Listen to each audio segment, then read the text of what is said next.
ሰላም አድማጮቻችን እንዴት ናችሁ? ዛሬ ስለ ሊቨርፑል ቅድመ ውድድር ዝግጅት እንነጋገራለን።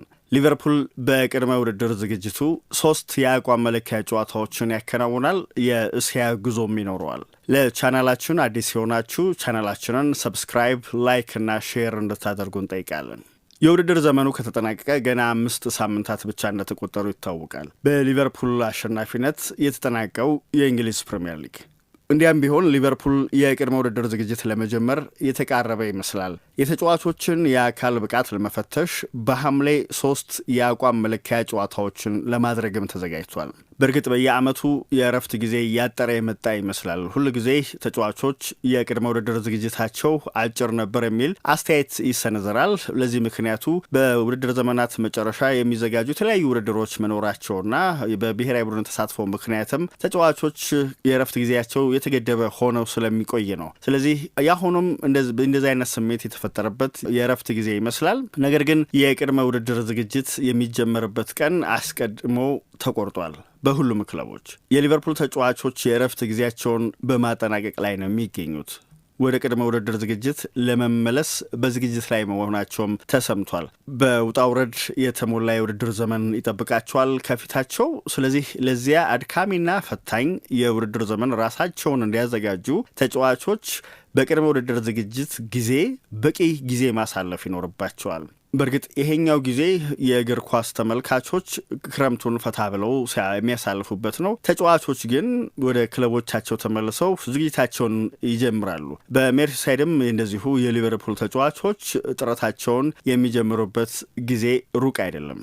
ጁላይ 8 ነው ቅድመ ውድድር ዝግጅት በሊቨርፑል የሚጀምረው። የስኳዱ አባላት ዝግጅት የሚጀምሩበት ቀን ጁላይ 8 መሆኑን አሰልጣኙ ቀደም ብለው ተናግረዋል። ምናልባት የተወሰኑ ተጫዋቾች በዚህ በተባለው ጊዜ ላይደርሱ ይችላሉ። ለምሳሌ በአውሮፓ ከ21 ዓመት በታች ውድድር ላይ ረዥም ጉዞ ያደረጉ የሊቨርፑል ተጫዋቾች ዘግየት ብለው ቡድኑን ቢቀላቀሉ ብዙም አያስገርምም። እንደነ ሃርቬ ኤሊየት እና ታይለር ሞርቶንን የመሳሰሉ ተጫዋቾች በአውሮፓ ከ21 ዓመት በታች ውድድር ላይ ተሳታፊ ነበሩ። ግን አርነ ስሎት አስቀድመው የሊቨርፑል የውድድር ዘመን ይጀምራል ያሉት ጁላይ 8 ስለሆነ ሌሎቹ ሁሉም ባይሆኑ የስኳዱ አባላት በዚህ ቀን ወደ ልምምድ እንዲመለሱ ይጠበቃል። እንዲያውም ያለፈው የውድድር ዘመን የመጠናቀቂያ ጨዋታ ከመደረጉ አንድ ቀን ቀደም ብለው አርነ ስሎት ስለዚሁ ጉዳይ ተናግረው ነበር። ምናልባት የቅድመ ውድድር ዝግጅት በምንጀምርበት ጊዜ የማላቀው ነገር ተጫዋቾች በዚህኛው ስነ ልቦና ይመለሳሉ ወይ የሚለውን ነው ብለው ነበር የዛን ወቅት። ይህን አይነት ከፍ ያለ የማሸነፍ ስነ ልቦናቸውን ጠብቀው ይቆያሉ? የተከታታይ አሸናፊ የመሆን ዝግጅት የአእምሮ ዝግጅት አላቸው ወይ የሚሉትና ሌሎች ነገሮች ምላሽ የሚያገኙት የቅድመ ውድድር ዝግጅት ከምንጀምርበት ከመጀመሪያዋ ቀን አንስቶ ነው የሚል አስተያየት ሰጥተው ነበር። ያቺ ቀን ጁላይ 8 ናት። ተመልሰን ስንሰባሰብ የተጫዋቾቼን መንፈስ እገመግማለሁ፣ እንዴት ባለ የአእምሮ ዝግጅት ላይ ሆነው መጡ የሚለውን አያለው ብለዋል።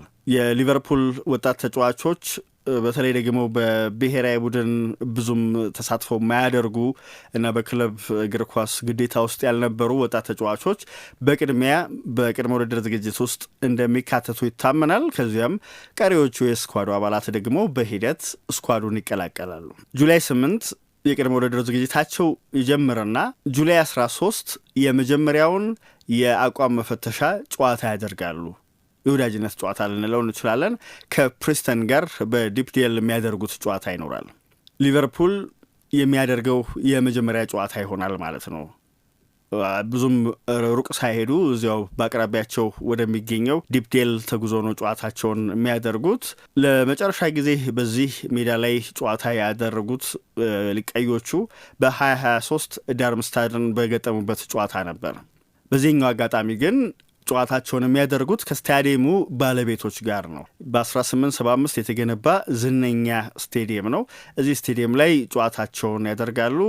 ምናልባትም ከሊቨርፑል አዲስ ፈራሚዎች መካከል የተወሰኑት በዚህ ጨዋታ ላይ ተሳትፎ ሲያደርጉ ልንመለከታቸው እንችል ይሆናል። ምናልባት ከአዲስ ፈራሚዎቹ መካከል ፍሎሪያን ቪርትስ በዚያ ጨዋታ ላይ ይሳተፍ ይሆን? ለመመልከት ብዙዎች ጓጉተዋል። ላይሆን የሚችልበት እድል ይኖራል። ግን በስኳድ ውስጥ የተገኙ ተጫዋቾች የተወሰነ ደቂቃ በጨዋታው ያገኛሉ ተብሎ ነው የሚጠበቀው። ከዚያ ጁላይ 21 ጉዟቸውን ወደ እስያ ያደርጋሉ። በእርግጥ ይሄኛው ጉዞ እግር ኳሳዊ ዓላማ ብቻ ያነገበ ጉዞ አይደለም። ከጀርባው የኮሜርሻል ግዴታቸውንም ጭምር ለመወጣት የሚያደርጉት ጉዞ ነው። ወደ ሆንግ ኮንግ እና ጃፓን ነው ጉዟቸውን የሚያደርጉት። 2 ጨዋታዎችን በዚያ ያከናውናሉ። በሆንግ ኮንግ 1 ጨዋታ፣ በጃፓን 1 ጨዋታ ነው የሚያደርጉት። በእርግጥ ይሄኛው ጉዟቸው ክለቡ በሩቅ ምስራቅ ያለውን የደጋፊ መሰረት የበለጠ ከፍ ለማድረግ በማሰብ የገበያ ድርሻቸውን ለማሳደግ እንዲረዳቸው በማሰብ የሚያደርጉት ጉዞ ነው። እግረ መንገዳቸውን ግን የልምምድ መርሃ ግብሮችም ይተገብራሉ። እንደውም የአሰልጣኝ ዋነኛው ግብ ይሄኛው እንደሆነ ነው የሚታመነው። ምንም እንኳን ክለቡ ከኮሜርሻል ጋር የተያያዙ ጎኖች ላይ ትኩረት ቢሰጥም እግረ መንገዳቸውን ግን ተጫዋቾች ከሚዲያዎች ጋር ብዙ ጊዜ እንዲያሳልፉ ይጠበቃል። በተለይ ደግሞ ከሊቨርፑል ጋር አብረው የሚሰሩ ተቋማትን የሚያበረታታ እንዲሆን ከሚዲያ ጋር የሚያደርጉት ቆይታ ይጠበቃል። በጣም ቅንጦ የሆነ ጉዞ እንደሚያደርጉ ነው የሚታመነው። ወደዛ በሚያደርጉት ጉዞ ሁሉ ነገር ተመቻችቶላቸው በጣም የሚያጨናንቅ ያልሆነ መንፈሳቸውን ለቀቅ አድርገው ግን አሰልጣኙ በአዲሱ የውድድር ዘመን ሊጠቀሙበት የሚፈልጉትን ሲስተም በሚገባ የሚፈትሹበት የሚሞክሩበት አጋጣሚ ይሆናል። በጁላይ 26 በሆንግ ኮንግ ከኤሲ ሚላን ጋር ጨዋታቸውን ያደርጋሉ። ሊቨርፑል ወደ ሆንግ ኮንግ ከ8 ዓመት በኋላ ለመጀመሪያ ጊዜ ነው የሚሄደው። እናም በዛ በካይታክ ስፖርት ፓርክ ስቴዲየም 50 ሺህ ተመልካቾችን የመያዝ አቅም ያለው ስቴዲየም ነው። ከኤሲ ሚላን ጋር ጨዋታቸውን ያደርጋሉ። የተጋጣሚያቸው ከአውሮፓ ታላላቅ ክለቦች አንዱ መሆኑም በርካታ ተመልካቾችን ወደ ስቴዲየም ይጋብዛል ተብሎ ይታመናል። ልክ በዚህ ወቅት ግን አብዛኞቹ የስኳዱ አባላት በስብስብ ውስጥ እንደሚኖሩ ይጠበቃል። ምናልባት ኤሌትና ሞርቶን ካልሆኑ በስተቀር ሌሎቹ ቀሪዎቹ የቀዮቹ አባላት በሙሉ በስኳድ ውስጥ ይገኛሉ ተብሎ የሚታመንበት ሰዓት ነው። ቪርትስም ቢሆን በዚህኛው ጨዋታ ላይ የሚሳተፉ ነገር የበለጠ እርግጥ ይመስላል። ምናልባት በዲፕ ዴሉ ጨዋታ ላይ ተሳትፎ ባያደርግ እንኳን።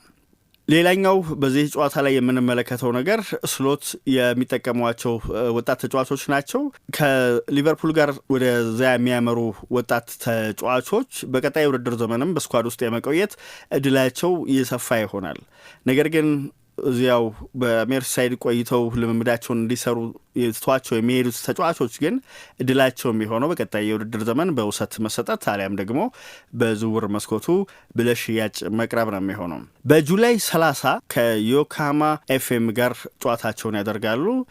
በሆንግ ኮንግ 1 ሳምንት ገደማ ካሳለፉ በኋላ ነው ወደ ጃፓን የሚያመሩትና ከዮካሃማ ማሪኖስ ጋር ጨዋታቸውን የሚያደርጉት በኒሳን ስቴዲየም 72,000 ተመልካቾችን የሚይዝ ስቴዲየም ነው። ስቴዲየሙ በዚህ ጨዋታ ግጥም ብሎ ይሞላል ተብሎ ይጠበቃል። አንደኛው ምክንያት በሊቨርፑል ስኳድ ውስጥ ዋታሩ ኤንዶ መኖሩ ነው። ጃፓናዊ መሆኑ ይታወቃል። በዚያ ላይ ደግሞ በዚያው በቅርብ የተወለደ በቶሱካ ዋርድ ነው የተወለደው። ስለዚህ የዮካሃማ ደጋፊ ሆኖ ያደገ ተጫዋችም ጭምር ነው። ከዛ ከደጋፊዎቹ ጋር ጥብቅ ግንኙነትም ቁርኝትም ያለው ተጫዋች ነው።